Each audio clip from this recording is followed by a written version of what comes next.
Bismillahirrahmanirrahim. Muslimin dan muslimat yang dirahmati Allah, Assalamualaikum warahmatullahi wabarakatuh. Alhamdulillahi rabbil alamin. Wassalatu wassalamu ala ashrafil anbiya'i wal mursalin, Nabiyyina Muhammadin sallallahu alaihi wasallam wa ala alihi wa sahbihi ajma'in. Alhamdulillah, dan selamat kita bertemu kembali dalam siri di mana kita menghayati dan kita menghimbau kembali sejarah berkaitan para nabi dan rasul, qasasul anbiya, seperti mana yang diwartakan dalam Al-Quran, hadis-hadis nabi dan huraian-huraian para alim ulama kita, walhamdulillah. InsyaAllah pada siaran kali ini, izinkan saya mengajak para jamaah sekalian kita menghayati sekelumit dari sejarah hidup Nabi Allah Idris alaihi salam. Muslimin dan muslimat yang dirahmati Allah, Nabi Allah Idris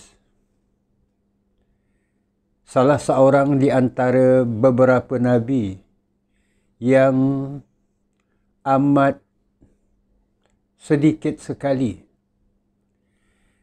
namanya difirmankan, kisahnya disebutkan di dalam Al-Quran. Berbanding dengan beberapa nabi yang lain, seumpama Nabi Nuh, seumpama Nabi Allah Ibrahim, Nabi Musa dan sebagainya. Namun, ini bukanlah bermakna kekurangan pada Nabi Allah Idris alaihi salam.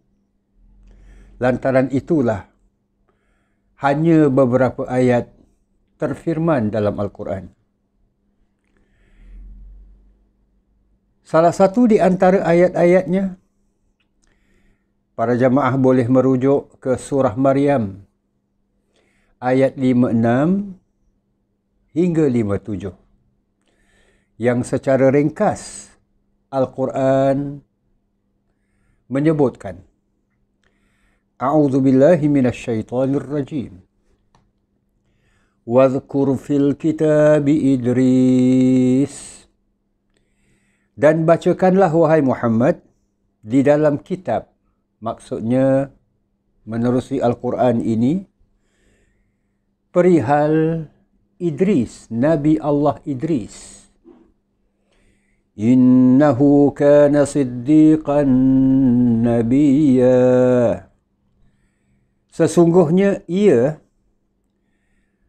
amat benar tutur kata dan keimanannya, serta ia seorang nabi. Wa rafa'nahu makanan 'aliyya. Dan kami telah mengangkatnya ke tempat yang tinggi darjatnya.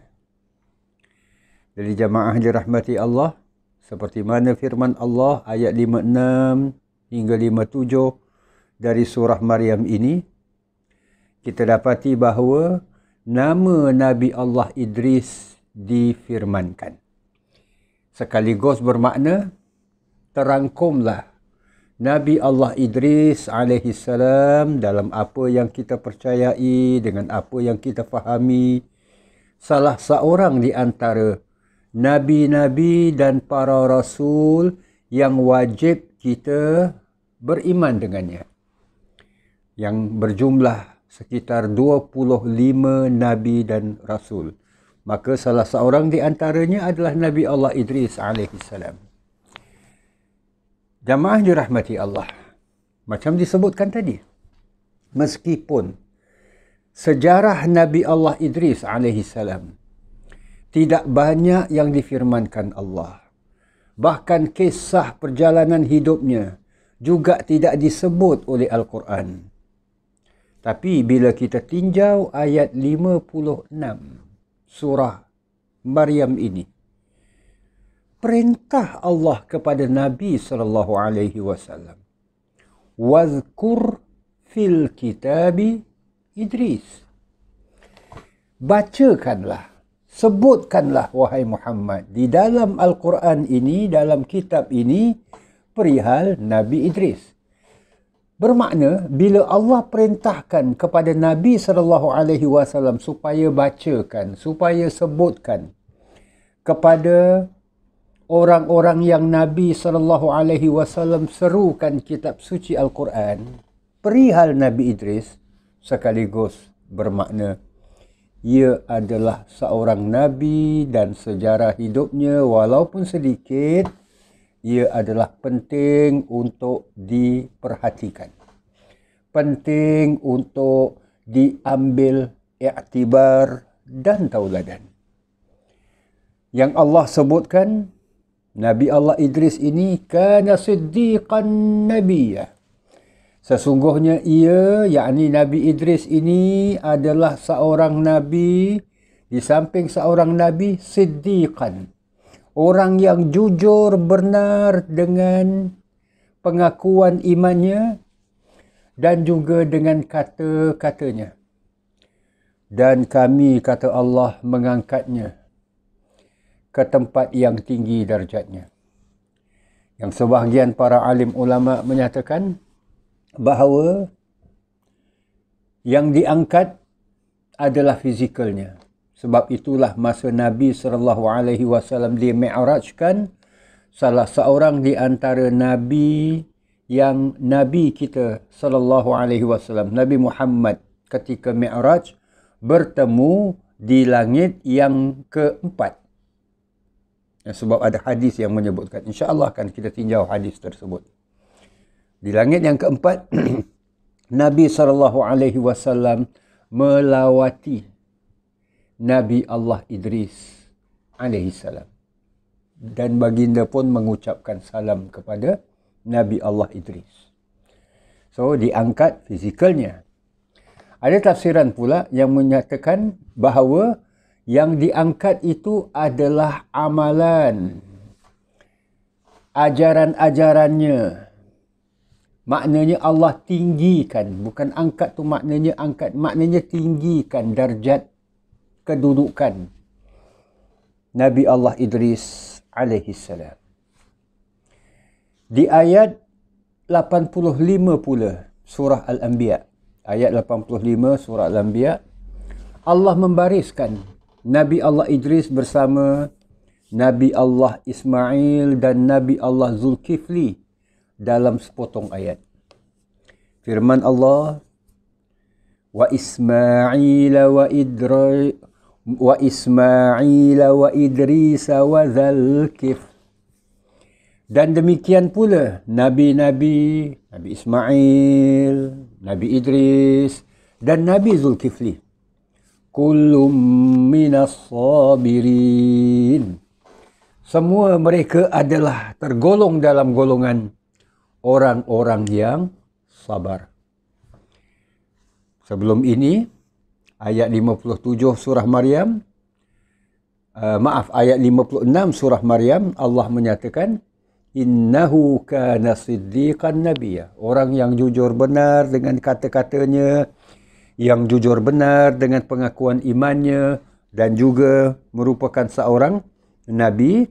Kini Nabi Allah Idris bersama Nabi Allah Ismail bersama dengan Nabi Zulkifli, walaupun masa dan zaman yang berbeza, namun ketiga-tiga Nabi ini Allah Subhanahu wa Ta'ala golongkan sebagai para Nabi yang empunya sifat-sifat kesabaran. Jadi jamaah yang dirahmati Allah, inilah pengenalan tentang Nabi Allah Idris alaihissalam. Dalam beberapa hadis, antaranya yang diriwayatkan oleh Imam Al-Bukhari, macam tadi disebutkan, Nabi ketika di-mi'rajkan oleh Allah Subhanahu wa Ta'ala di malam Isra' dan Mi'raj baginda, baginda sampai ke langit yang keempat. Lalu baginda sallallahu alaihi wasallam mengucapkan salam kepada Nabi Allah Idris. Jadi Nabi Allah Idris, bila mana seperti ayat tadi, ayat 57 surah Maryam tadi, Allah wa rafa'nahu makanan 'aliyya. Kami angkat Nabi Allah Idris ini ke tempat yang tinggi, kedudukan yang tinggi. Maka menerusi hadis, baginda iaitu Nabi SAW telah bertemu dengan Nabi Allah Idris di langit, lapisan langit yang keempat. Baginda mengucapkan salam kepada Nabi Allah Idris dan Nabi Allah Idris pun menjawab salam baginda dengan berkata, "Selamat datang seorang saudara yang soleh dan Nabi yang soleh." Itu jawapan sambutan dari Nabi Allah Idris kepada Nabi kita sallallahu alaihi wasallam. Hadis diriwayatkan oleh Imam Al-Bukhari. Dalam riwayat yang lain, seperti mana yang diriwayatkan oleh Imam Muslim, Nabi SAW pernah sedikit menyebutkan tentang Nabi Allah Idris ini sesuai dengan ayat 56 tadi, surah Maryam. Wadhkur fil kitab. Sebutkan, ceritakan, sampaikan, wahai Muhammad. Jadi Nabi SAW pernah bersabda, lebih kurang maksud dan terjemahannya, iaitu Nabi Allah Idris adalah seorang Nabi dari kalangan para Nabi yang menggaris nasib. Maka barang siapa yang mampu melakukannya, iaitu dengan bekal ilmu yang pasti dan sesuai, maka hal itu boleh baginya.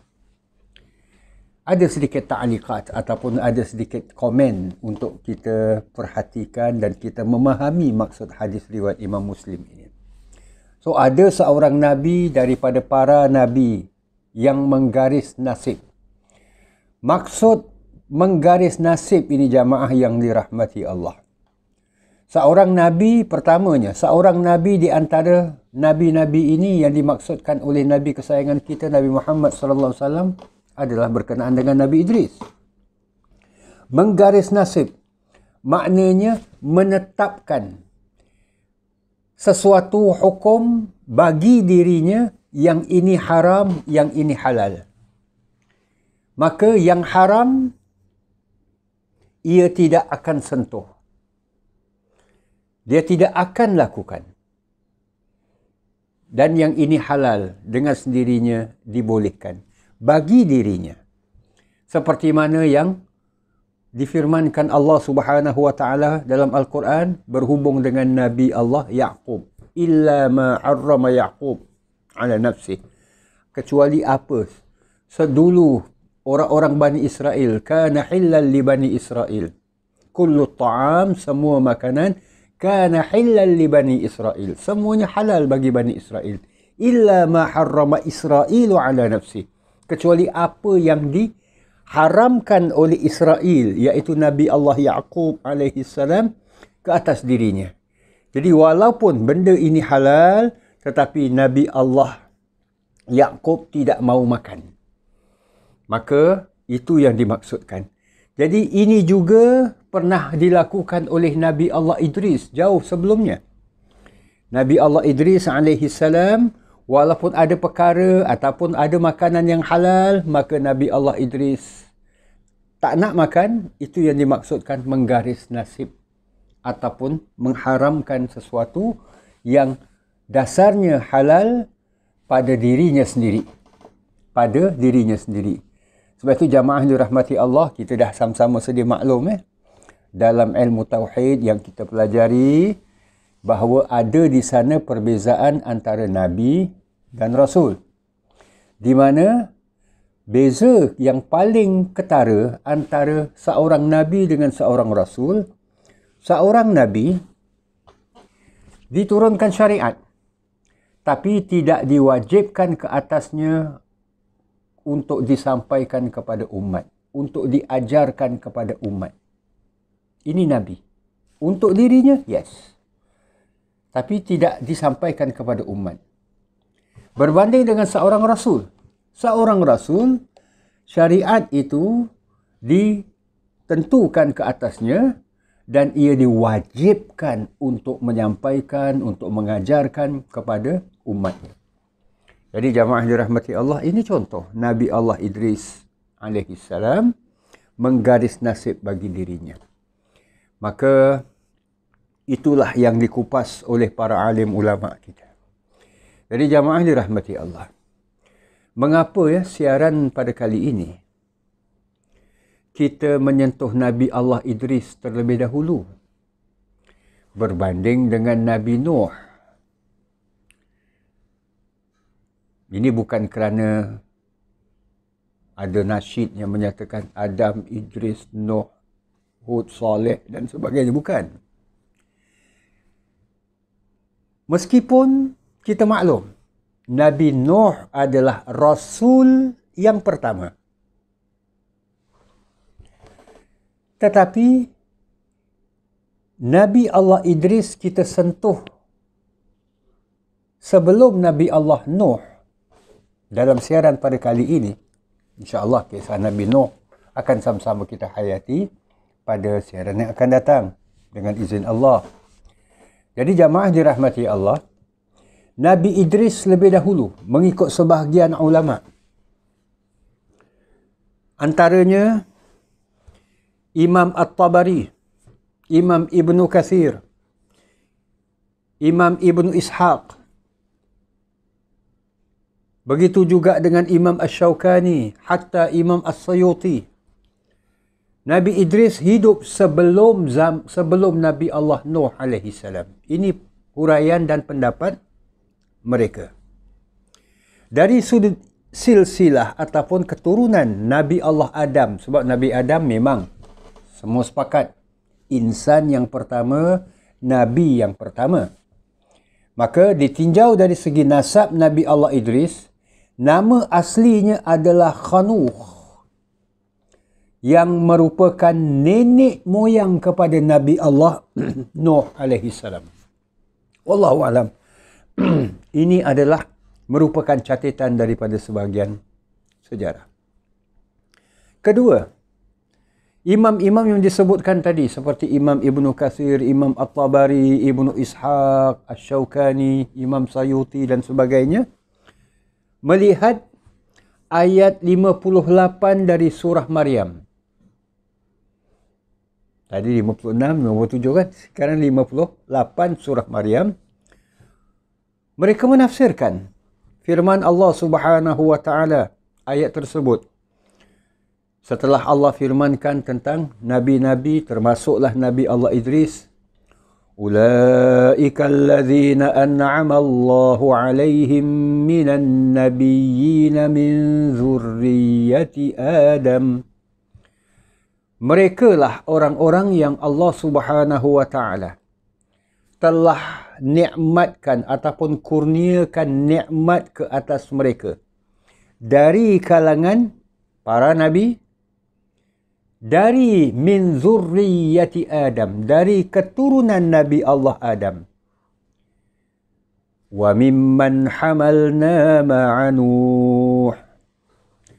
Dan daripada mereka yang kami bawa bersama dengan Nabi Allah Nuh, iaitu mereka-mereka yang terselamat daripada taufan, daripada banjir besar di zaman Nabi Allah Nuh, dengan menaiki bahtera Nabi Allah Nuh.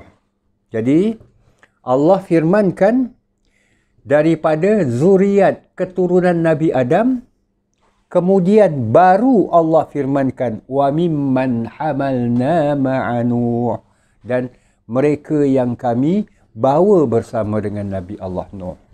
Jadi jamaah dirahmati Allah, ini antara hujjah yang didatangkan oleh para alim ulama kita yang menyatakan bahawa Nabi Allah Idris tergolong dalam golongan zuriat Nabi Adam sebelum Nabi Allah Nuh alaihi salam. Ini pendapat beberapa imam seperti yang disebutkan tadi. Namun ada imam-imam yang lain seperti Imam Qurtubi sendiri, Imam Muhammad bin Abdul Wahhab, Asy-Syaikh Ibn Utsaimin dan sebagainya. Mereka berpendapat sebaliknya. Nabi Allah Idris hidup selepas Nabi Allah Nuh. Dengan berhujah ayat 163 dari surah An-Nisa, di mana Allah berfirman, Inna awhayna ilaika kama awhayna ila Nuhin wan nabiyyina min ba'dih. Dan sesungguhnya, kata Allah, kami mewahyukan kepadamu, wahai Muhammad, sebagaimana awhayna, kami wahyukan ila Nuh, kepada Nabi Allah Nuh, wan nabiyyina min ba'dih, dan para nabi selepasnya. Jadi jamaah dirahmati Allah, berhujahkan ayat ini, ayat 163. Ayat ini agak panjang cuma kita ambil potongan ini aja. Berdasarkan ayat 163 surah An-Nisa ni, Allah Subhanahu wa taala sendiri menyebutkan, kami wahyukan kepadamu sebagaimana kami wahyukan kepada Nuh dan para nabi selepasnya. Jadi bermakna selepas Nabi Adam, Nabi Nuh, barulah Nabi Idris dan nabi-nabi yang seterusnya. Jadi ini pendapat beberapa imam, beberapa ulama kita yang menyatakan bahawa Nabi Allah Idris hidup selepas zaman Nabi Allah Nuh alaihi salam. Namun dalam catatan Al-Imam ataupun dalam kitab Fathul Bari, di mana Ibn Hajar pernah berkata, pendapat yang lain di antaranya mengatakan bahawa Ibn Hajar ini berkata, pengertian bahawa Nabi Nuh sebagai Rasul yang pertama itu berkaitan dengan penduduk bumi. Sebab di zaman Nabi Adam tidak ada penghuni di bumi ini, melainkan keluarganya saja. Keturunan manusia ni belum ramai. Jadi yang ada cuma keluarga, anak-anaknya, cucu-cucunya. Juga mengandungi pengertian bahawa kerasulan Nabi Nuh untuk itu adalah untuk anak-anaknya dan sesiapa yang sudah tersebar di beberapa daerah. Jadi bermakna jamaah dirahmati Allah, ini tidak mustahil bermakna Nabi Allah Adam, seperti mana dalam kisah Qabil dan Habil, dah ada syariat tentang pelaksanakan ibadah korban, kan? Yang telah pun sama-sama kita hayati dalam siaran yang lalu, di mana Allah Subhanahu wa taala telah mensyariatkan kepada mereka. Namun Nabi Adam dan keturunannya, termasuk Nabi Allah Idris, itu poin dia, menyampaikan kepada anak-anaknya, keturunannya sahaja, belum kepada manusia di beberapa daerah, seperti mana Rasul yang pertama, iaitu Nabi Allah Nuh alaihi salam. Jadi jamaah dirahmati Allah,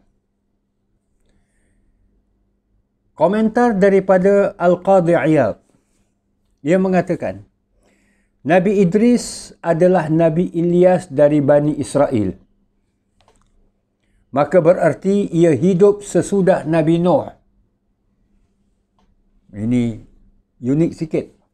Sehinggalah benar bahawa Nabi Nuh adalah seorang Nabi yang Rasul yang pertama, dan Nabi Idris pun seorang Nabi dan Rasul. Ini pendapat Al-Qadhi Iyad.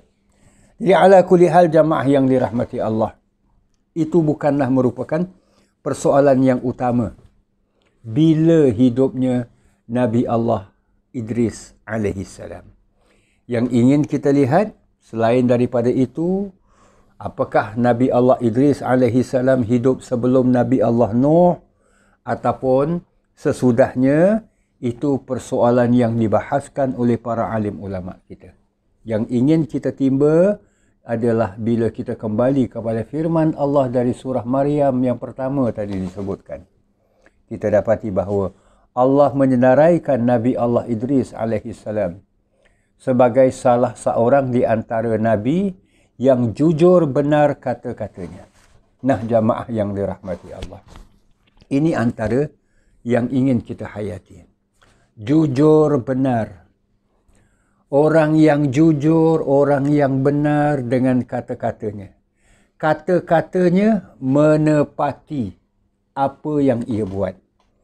Apa yang ia buat sesuai dengan apa yang ia katakan. Allah pernah menegur orang-orang Bani Israel di mana mereka ini buat lain, cakap lain. Ataupun cakap lain, buat lain. Ataupun setengah orang mengistilahkan cakap tak serupa buat tak serupa cakap. Lima taquluna ma la taf'alun. Mengapa kamu buat sesuatu yang kamu tak lakukan? Ini pun lain juga. Cakap lain, buat lain. Kadang cakap aja, tapi tak buat. Ataupun satu lagi. Jadi jamaah dirahmati Allah, Islam mengajarkan kepada kita agar kita ini biarlah bercakap benar dan perbuatan kita biarlah perbuatan yang benar. Sebab akhirnya amalan-amalan kita ini dicatatkan dan dineracakan dalam timbangan amal. Dan kita sedia maklum yang dimaksudkan amal yang dicatat, nanti yang ditimbang adalah setiap apa yang kita cakap, setiap apa yang kita buat. Dan ini semua dalam keadaan kita ini sedar. Dalam keadaan kita ini tak sedar, kita tidur ke apa ke, tiba-tiba kita merapik dalam tidur. Manalah tahu, ada orang kan tidurnya bukan main. Dia merapik bin meraban dalam tidur. Dia cakap apa saja. Umpamanya lah, contoh seorang suami sedang tidur, dalam tidurnya ia mengigau. Istilah kita ni, mengigau. Dalam ngigaunya ini, dia jatuhkan talak kepada isterinya. Dia tak sedar. Sah tak talak tersebut? Tidak. Sebab dia bukan dalam keadaan yang sedar. Jadi apa yang dicakap, apa yang dibuat oleh sesiapa juga, oleh manusia ini, orang-orang yang beriman ini, dalam keadaan sedar, segalanya akan dicatat. Kalau ia merupakan orang yang beriman, catatan-catatannya mudah-mudahan. Kata-katanya menepati amalan-amalannya. Semuanya, kedua-duanya adalah baik dan akan diterima di sisi Allah yang memberatkan. فَأَمَّا مَنْ ثَقُلَتْ مَوَازِينُهُ فَهُوَ فِي عِيشَةٍ رَاضِيَةٍ. Iaitu amalan-amalan yang baik, maka dia akan beroleh kehidupan yang ia senangi, yang diredai, yang disenangi oleh Allah Subhanahu wa taala, yang akan menempatkannya di tempat yang ia penuh reda dengannya, iaitu syurga Allah Subhanahu wa taala. Di sinilah jamaah dirahmati Allah, sekelumit daripada apa yang boleh kita timba daripada sifat Nabi Allah Idris alaihi salam. Keduanya seperti mana yang Allah firmankan di ayat 85 surah Al-Anbiya tadi, iaitu Allah membariskan Nabi Allah Ismail, Nabi Idris, Nabi Zulkifli tergolong dalam golongan orang-orang yang sabar. Sabar dalam menghadapi apa jua ketentuan-ketentuan Allah Subhanahu wa taala, termasuk perkara-perkara musibah dan sebagainya. Keduanya, sabar dalam menjalankan ketaatan, kepatuhan terhadap Allah, perintah-perintah Allah. Ini berat, lebih berat daripada yang pertama, daripada sabar menghadapi musibah. Dan yang kedua, yang ketiganya adalah sabar dalam menjauhi perkara-perkara maksiat. Ini juga adalah kesabaran. Dan ini yang dapat antara lain kita timba daripada sekelumit apa yang Allah firmankan daripada ayat-ayat berhubung ataupun yang terkait dengan Nabi Allah Idris alaihi salam. Terima kasih para jamaah. Kita berhenti di sini. Insya-Allah sejarah hidup Rasul yang pertama, Nabi Allah Nuh alaihi salam, akan sama-sama kita hayati dalam siaran yang akan datang dengan izin Allah Subhanahu wa taala. Sekali lagi terima kasih di atas kesudian para jamaah bersama-sama. Aqul qawli hadza wa astaghfirullahal azim li wa lakum wa lisairil muslimin. Wassalamualaikum warahmatullahi wabarakatuh.